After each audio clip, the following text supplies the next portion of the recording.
Hello friends, welcome to Arya Socio Academy. Please like, share and subscribe my channel and also press bell icon. Hello everyone, welcome to our channel Arya socio academy. यह चैनल समाजशास्त्र से संबंधित है और यहाँ हम समाजशास्त्र के महत्वपूर्ण बिंदुओं को नए सोच और नए तरीके से अध्ययन करते हैं। तो शुरू करते हैं आज का एमसीक्यू। क्वेश्चन 1 है, अपनी किस पुस्तक में रॉस ने सामाजिक नियंत्रण पर विचार प्रस्तुत किया है? A social mobility, B social control, C social change, D social telesis. तो यहाँ सोशल मोबिलिटी यह पुस्तक किसने लिखी है? यह पुस्तक आपको सोरोकिन लिखते हैं, जिसमें वो सामाजिक गतिशीलता के बारे में अपने सिद्धांत देते हैं। ध्यान दीजिएगा, सोरोकिन के साथ साथ यह पुस्तक डेविस महोदय की भी है। डेविस महोदय भी सोशल मोबिलिटी नाम की पुस्तक लिखते हैं। सोशल कंट्रोल यह रास महोदय की पुस्तक है। इसी में उन्होंने सामाजिक कंट्रोल के बारे में सबसे पहले लिखा था, जो कि 1901 में आती है। तो आंसर तो हमारा मिल गया बी। सोशल चेंज ये किसकी बुक है? आकबर्न की बुक है। इसी में इन्होंने सांस्कृतिक विलंबना की अवधारणा दी है। इनकी और बुक की बात करें तो a handbook of sociology, a handbook of sociology Ogburn की एक और बुक है। सोशल टेलेसिस, सोशल टेलेसिस यह एक वर्ड है। इसका अर्थ होता है प्लान्ड प्रोग्रेस, प्लान्ड प्रोग्रेस। यह अवधारणा कौन देते हैं? यह अवधारणा वार्ड महोदय देते हैं। इसके अंतर्गत प्लान प्रोग्रेस का अर्थ ही समझ में आ जाता है कि नियोजित परिवर्तन, अर्थात जो हम सोच समझकर अपने इच्छित या वांछित परिवर्तन को जो चाहते हैं, सोच समझकर प्रयास करना, सोच समझकर किया गया प्रयास किस लिए? वांछित लक्ष्य को पाने के लिए, वांछित लक्ष्य या परिवर्तन को पाने के लिए। इसे ही क्या कहते हैं? सोशल टेलेसिस कहते हैं, जिसे वार्ड महोदय ने बताया है। कुछ और बुक की बात करें, सोसाइटी बुक, सोसाइटी यह किसकी बुक है? मैकाइवर एवं पेज की बुक होती है।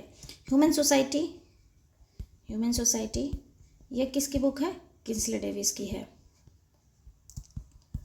नेक्स्ट अगर बात करें ह्यूमन्स ग्रुप, ह्यूमन ग्रुप यह किसकी बुक है? ह्यूमन्स महोदय की है। नाम याद कर ले हम लोग। कल्चरल सोशियोलॉजी यह किसकी है? गिलीन एवं गिलीन की बुक है। गिलीन एवं गिलीन की बुक है। Social and cultural dynamics, social and cultural dynamics यह किसकी बुक हो जाती है? सोरोकिन की बुक है। सोरोकिन की एक और बुक आ जाती है, जिसमें अपराध से संबंधित वो अवधारणा देते हैं, crime and punishment, crime and punishment. Folkways ये किसकी बुक है? समनर की बुक है। Folkways, Sumner. लाइफ चांस ये किसकी बुक है? डार्फ की बुक है। लाइफ चांस जो टर्म है वो वेबर महोदय देते हैं, मगर बुक डार्फ के नाम से आती है।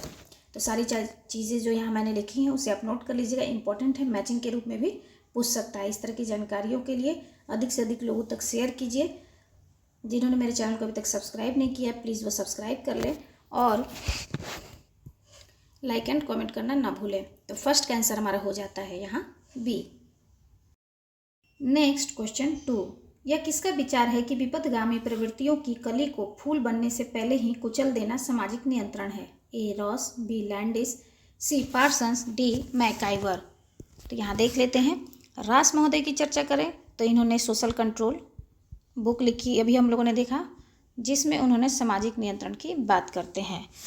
रास की बात करें तो इनका एक कथन ही बहुत इंपॉर्टेंट है। कहते हैं कि ग्रामीण जीवन सुझाव देता है बचाओ, और नगरीय जीवन सुझाव देता है खर्च करो। यह कथन किसका है? रास महोदय का है, नोट कर लीजिएगा। नेक्स्ट इनका एक और कथन आता है, कहते हैं कि नगर जीवन मित्र होता है, नगर जीवन मित्र होता है, वहीं या दूसरी तरफ गांव राष्ट्रवादी एवं स्वाभिमानी होते हैं। स्वाभिमानी होते हैं। रास है तो राष्ट्रवादी की चर्चा कौन करते हैं? गांव को राष्ट्रवादी कौन मानते हैं? रास महोदय मानते हैं, याद करने में आसान रहेगा। लैंडिस की अगर बात करें तो लैंडिस महोदय कहते हैं कि सामाजिक नियंत्रण के कारण ही मानव है।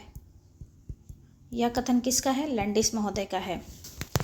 पार्सन्स महोदय की बात करें तो उन्होंने कही यह कथन है कि विपथगामी प्रवृत्तियों के कली को फूल बनने से पहले ही कुचल देना सामाजिक नियंत्रण कहलाता है। तो 2 का आंसर हो गया हमारा यहाँ सी। सामाजिक नियंत्रण में पार्सन्स महोदय 3 प्रकार बताते हैं। 3 प्रकार कौन से हैं? अनुनय, अवरोध और पृथक्करण। ये 3 प्रकार बताते हैं। सामाजिक नियंत्रण के 3 साधन बनाते हैं। वो कौन सा है? चीनी स्व अर्थात चिकित्सीय, दूसरा हो जाएगा निषेधात्मक और तीसरा हो जाएगा स्वीकारात्मक। तो ये 3 तरह के सामाजिक नियंत्रण से संबंधित पार्सन्स की बातें हैं। मैकआवर एंड पेज की बात करें तो ये कहते हैं कि सामाजिक संरचना की इकाई किसको मानते हैं? सामाजिक संरचना की इकाई प्राथमिक समूह को मानते हैं। दूसरी अगर इनको बात करें तो वह कहते हैं कि गांव और नगर दोनों समान हैं, न ही कोई अधिक प्राकृतिक है या कृत्रिम।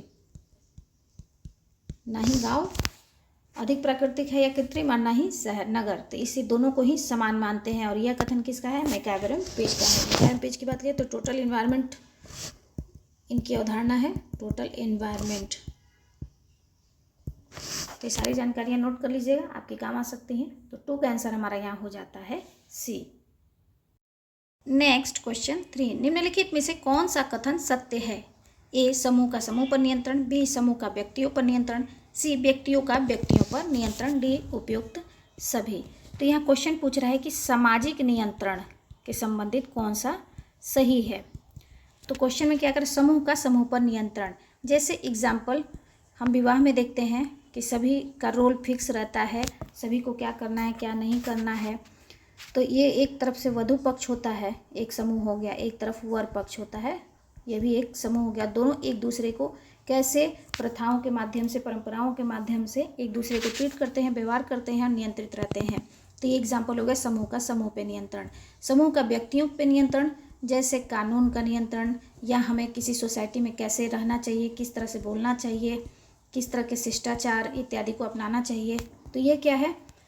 समूह का व्यक्तियों पे नियंत्रण का एग्जाम्पल हो गया। व्यक्तियों का व्यक्तियों पे नियंत्रण अर्थात हम एक दूसरे से कैसे व्यवहार करना चाहिए, क्या शिष्टाचार होनी चाहिए।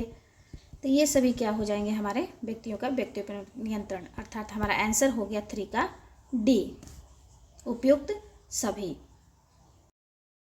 नेक्स्ट क्वेश्चन 4, मानव नियंत्रण के कारण ही मानव है, यह किसने कहा है? ए, गिलिन और गिलिन, बी, मैकआवर तथा पेज, सी, आकबर्न तथा निमकाफ, डी, पीएच लैंडिस। तो यह एक कथन है और यह कथन किसका है? लैंडिस महोदय का है। लैंडिस से संबंधित जानकारी हम लोगों ने पिछले क्वेश्चन में देखी है। यहाँ गिलिन और गिलिन को देखते हैं। इनकी बुक है कल्चरल सोशियोलॉजी। गिलिन और गिलिन का मुख्य नाम सामाजिक अंतःक्रिया में आता है।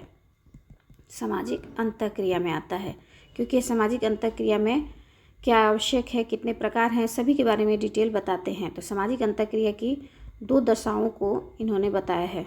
2 दशाएं महत्वपूर्ण होती हैं। वो कौन सी हैं? 2C। एक होता है कॉन्टैक्ट और दूसरा कम्युनिकेशन अर्थात संपर्क और संचार। किसी भी सामाजिक अंतःक्रिया के लिए 2 आवश्यक शर्त हैं, दशाएं हैं। सामाजिक अंतःक्रिया में इन्होंने 3 प्रकार की सामाजिक अंतःक्रिया की बात की है। एक होती है सहयोगी अंतःक्रिया, दूसरी असहयोगी अंतःक्रिया और तीसरी सामान्य अंतःक्रिया। तो 3 तरह की अंतःक्रिया की ये बात करते हैं। तो यहाँ 4 का आंसर हम लोगों ने देखा डी। नेक्स्ट क्वेश्चन 5, चेतन और अचेतन नियंत्रण के प्रतिपादक कौन है? ए कूले एवं बर्नार्ड, बी कार्ल मैनहीम, सी किम्बल यंग, डी गुरविच एवं मूर। तो इस क्वेश्चन के बारे में मैंने डिटेल से बता दिया है ऊपर। इसका आंसर क्या हो जाएगा? कूले एवं बर्नार्ड महोदय। कार्ल मैनहीम प्रत्यक्ष और अप्रत्यक्ष नियंत्रण, प्रत्यक्ष और अप्रत्यक्ष नियंत्रण कार्ल मैनहीम का है। किम्बल यंग सकारात्मक एवं नकारात्मक नियंत्रण। गुरविच एवं मूर संगठित असंगठित एवं सहज सामाजिक नियंत्रण की बात करते हैं। तो यहाँ 5 का आंसर हमारा हो जाएगा ए। नेक्स्ट क्वेश्चन 6, सत्ता एवं लोकतांत्रिक नियंत्रण का प्रतिपादन किसने किया है? A Karl मैनहीम, B Lapierre, C बोटोमोर, D Pareto. तो यहाँ अगर मैनहीम की अगर हम लोग बात करें तो मैनहीम की सबसे प्रमुख रचना आती है ideology and utopia. Ideology and utopia. इनकी नेक्स्ट बात करें तो इनकी अगली बुक आ जाती है आपको man and society. Man and society. इनकी अगली रचना है essay on the sociology of knowledge, जिसमें यह ज्ञान के समाजशास्त्र की बात करते हैं। ज्ञान के समाजशास्त्र की बात करते हैं। कार्ल मैनहीम की चर्चा करें अगर हम लोग तो सामाजिक नियंत्रण में हम लोगों ने पढ़ा ही है इनका कि सामाजिक नियंत्रण में ये 2 तरह के नियंत्रण की बात करते हैं, प्रत्यक्ष नियंत्रण और अप्रत्यक्ष नियंत्रण। कार्ल मैनहीम की चर्चा करें तो सामाजिक परिवर्तन के बारे में भी बताते हैं। सामाजिक परिवर्तन के 2 भाग बताते हैं। एक ये बताते हैं ऐच्छिक गतिशीलता, ऐच्छिक गतिशीलता, और दूसरी हो जाती है अनिवार्य गतिशीलता। ऐच्छिक गतिशीलता जैसे वर्ग हो गया इसका एग्जाम्पल, और अनिवार्य गतिशीलता जैसे इसका एग्जाम्पल आयु हो गया। कार्ल मैनहीम की और बात करें तो ये सामाजिक नियोजन की बात करते हैं। सामाजिक परिवर्तन में सामाजिक नियोजन की बात करते हैं, जिसमें यह समग्रवादी नियोजन और प्रजातांत्रिक नियोजन की भी बात करते हैं। ध्यान दीजिएगा, नेट में सामाजिक नियोजन से भी ये क्वेश्चन पूछा हुआ है। ऐच्छिक और अनिवार्य गतिशीलता से भी संबंधित क्वेश्चन है। प्रत्यक्ष और अप्रत्यक्ष सामाजिक नियंत्रण से संबंधित क्वेश्चन है, और ये सारे इससे क्वेश्चन तो बनते हैं। ध्यान में एक और चीज़ की नोटिस करने वाली बात है कि सामाजिक संरचना की इनकी जो परिभाषा है वो भी बहुत ही इम्पॉर्टेंट है। सामाजिक संरचना को क्या कहते हैं? सामाजिक शक्तियों का जाल कहते हैं। यह सभी परीक्षाओं में पूछा हुआ है। तो कार्ल मैनहीम से संबंधित इंपॉर्टेंट जानकारियां हैं, नोट कर लीजिएगा, आपके काम आ सकती हैं। नेक्स्ट, सत्ता एवं लोकतांत्रिक नियंत्रण की बात कौन करते हैं? लेपियर महोदय। तो आंसर तो मिल गया 6 का बी। बोटोमोर की चर्चा करें तो बोटोमोर ही वही हैं जिन्होंने दास प्रथा, जाति, जागीर और वर्ग, 4 तरह के वर्गीकरण की ये बात करते हैं। तो इस तरह से 6 का आंसर हमारा यहाँ बन गया बी। नेक्स्ट क्वेश्चन 7, निम्नलिखित में से सहज नियंत्रण का कौन सा आधार है? ए व्यक्तियों के अनुभव, बी मूल्य एवं आदर्श, सी विचार एवं आवश्यकताएं, डी इनमें सभी। तो सामाजिक नियंत्रण में जो सहज आधार कौन से हैं ये अब हमें बताना है। तो ये हमारा आंसर होगा डी, इनमें से सभी। अब देखिए कैसे, व्यक्तियों के जो अनुभव होते हैं, जैसे हमारी कहावत होती है, कहावत के रूप में व्यक्ति को किसी कार्य करने से मना किया जाता है, या समाज में कैसे रहा जाता है, क्या किसी से कैसे व्यवहार करते हैं, यह सब हमारे अनुभव से आते हैं। मूल्य एवं आदर्श जैसे गांधीवाद हो गया, सत्यता हो गई, सत्य, अहिंसा, ये सभी क्या है? ये सभी मूल्य के एग्जाम्पल हैं। तो अर्थात हम सामाजिक नियंत्रण के ये आधार बनते हैं। विचार एवं आवश्यकताएं, व्यक्ति के कोई भी विचार हैं, कोई आवश्यकताएं हैं, जैसे आपको सफलता लेनी है तो आपको क्या है, एक नियमित वर्क करना पड़ेगा, कठोर मेहनत करनी पड़ेगी। तो ये सभी क्या है, आपको एक नियंत्रण में बांधते हैं। तो इस तरह से ये सारे क्या है, सामाजिक नियंत्रण में सहज आधार बन जाते हैं। तो 7 का आंसर हमारा हो जाता है डी। नेक्स्ट क्वेश्चन 8, किसने कहा है कि प्रथाएं मनुष्य के जीवन की प्रमुख न्यायाधीश हैं? तो यह एक कथन है प्रथा से संबंधित। इतने बड़े कथन को याद करने के लिए हमें क्या याद करना है? कीवर्ड्स इसके याद करने होते हैं। तो इस कथन में क्या है? न्यायाधीश कीवर्ड है। तो चलिए देखते हैं। शेक्सपियर, बेकन और माउंटेन और लॉक, ये 4 जो विचारक हैं, ये सभी क्या हैं? इनकी जितनी भी यहाँ बातें हो रही हैं, ये सभी इनके प्रथा से संबंधित कथन है, इसलिए इनका नाम यहाँ मेंशन किया है ताकि आप कंफ्यूज हो सके। तो लेकिन हमें कंफ्यूज नहीं होना है, हमें कीवर्ड्स याद रखने हैं। तो शेक्सपियर का कीवर्ड्स क्या है? क्रूर। इनके जो भी कथन होंगे प्रथा से संबंधित आएगा तो इसमें वो क्रूर शब्द का इस्तेमाल करेंगे। बेकन शब्द न्यायाधीश का इस्तेमाल करते हैं, न्यायाधीश। तो देखिए आंसर मिल गया हमारा 8 का बी। मैंने पूरी परिभाषा भी नहीं याद रखी, सिर्फ वर्ड्स याद रखे, उसी के आधार पे मैंने इसको सॉल्व किया। माउंटेन की बात करें तो माउंटेन क्या कहते हैं? धूर्त मास्टरनी, धूर्त मास्टरनी। म से माउंटेन, म से मास्टरनी, तो माउंटेन की धूर्त मास्टरनी। और लॉक कहते हैं कि यह प्रकृति से अधिक शक्तिशाली है, प्रकृति से अधिक शक्तिशाली है। प्रथाओं के बारे में ये सारे कथन हैं, नोट कर लीजिएगा। इसी तरह से आपको कभी कन्फ्यूज़न नहीं होगा। ये 4 ही लोग ही प्रथा से संबंधित कथन में आते हैं। तो 8 का आंसर हो गया हमारा यहाँ बी। नेक्स्ट क्वेश्चन 9, टाइनवी के अनुसार सामाजिक परिवर्तन किसके द्वारा होता है? ए, उत्पादन की शक्तियों में परिवर्तन, बी, चुनौती और प्रत्युत्तर, सी, विधान और संविधान, डी, प्रचार और उपभोक्तावाद। तो यहाँ सामाजिक परिवर्तन से संबंधित बातें पूछ रहा है और किससे? टाइनवी से संबंधित। तो टाइनवी सामाजिक परिवर्तन के चक्रीय सिद्धांत से संबंधित है, चक्रीय सिद्धांत से संबंधित है। टाइनवी की बात करें तो इनकी बहुत ही बुक फेमस है, the study of history, the study of history इनकी रचना है।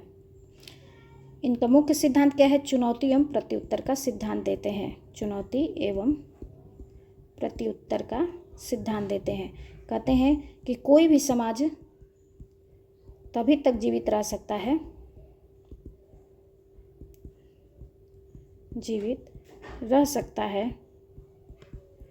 जब तक वह प्राकृतिक शक्तियों का जवाब देता रहे, शक्तियों का या चुनौतियों का जवाब देता रहे। जब वह जवाब देने में सक्षम नहीं रहता तो वो क्या होता है? वो सभ्यता समाप्त हो जाती है।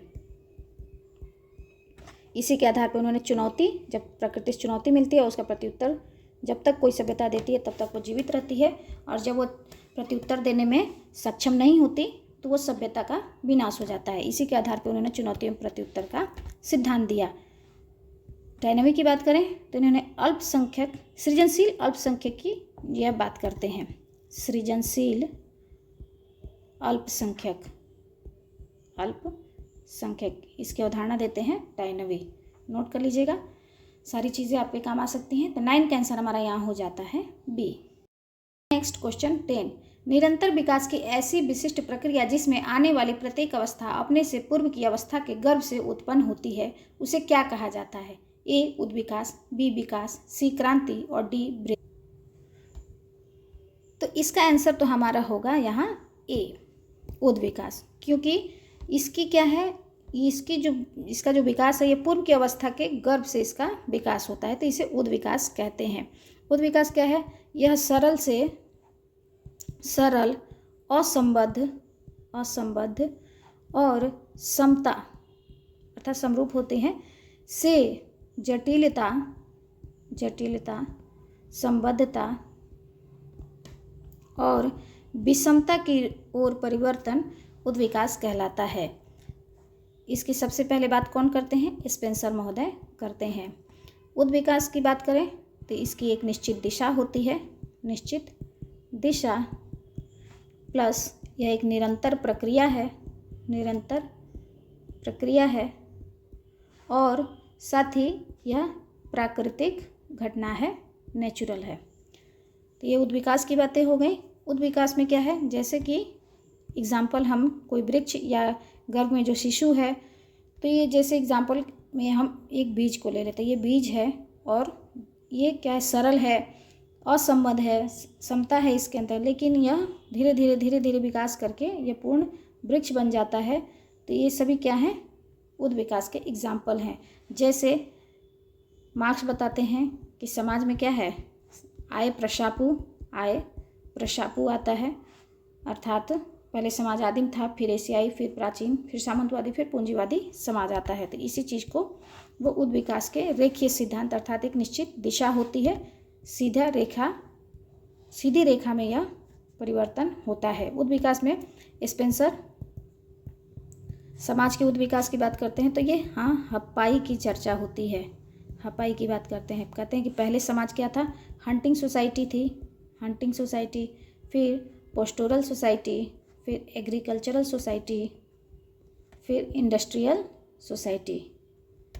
तो ये स्पेंसर बताते हैं। विकास की बात की जाए तो विकास सदैव ऊपर होने वाला परिवर्तन है, सदैव ऊपर होने वाला परिवर्तन है, अर्थात इसके विकास सदैव ऊपर की ओर होता है। जैसे इसका एग्जाम्पल हम लोग देख लें, जैसे हम किसी शहर में कहीं हम बहुत दिनों बाद जाते हैं तो क्या कहते हैं कि वहाँ क्या है, कहते हैं कि ये शहर या यह जगह बहुत विकास कर गया है। क्यों विकास कर गया है कि वहाँ अच्छी सड़कें बन गई होती हैं, वहाँ स्ट्रीट लाइट्स वगैरह, सोलर लाइट लगी अच्छी लग जाती है, तो पूरे एरिया का कुल मिला के वहाँ विकास हो जाता है, अर्थात सकारात्मक ऊपर की तरफ विकास होता है।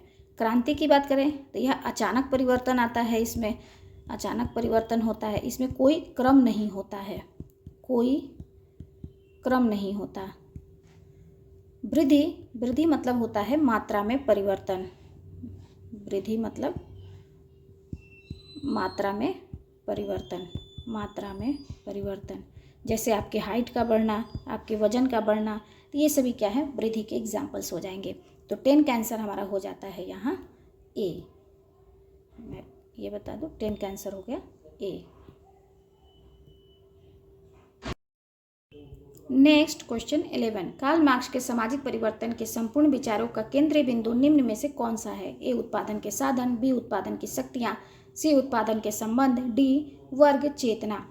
तो यहाँ कार्ल मार्क्स की बात हो रही है और वो सामाजिक परिवर्तन से संबंधित, सामाजिक परिवर्तन से संबंधित इनका कौन सा सिद्धांत आता है? ऐतिहासिक भौतिकवाद।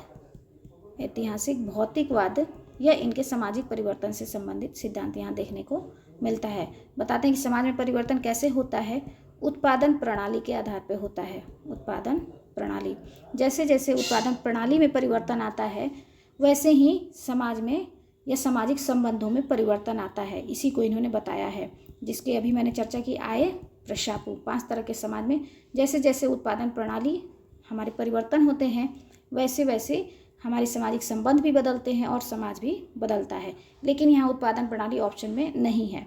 तो अब नेक्स्ट इसका आंसर खोजते हैं। उत्पादन प्रणाली में क्या होता है कि जो मीन्स होते हैं, साधन होते हैं, तो जिनके पास साधन होती है और एक वर्ग हो जाता है जिनके पास साधन नहीं होती है। तो ये पूंजीपति वर्ग हो गया और एक हो जाता है सर्वहारा वर्ग, तो जिसके पास साधन नहीं है। और इन दोनों के ही बीच के संबंध को क्या कहते हैं? उत्पादन संबंध कहते हैं।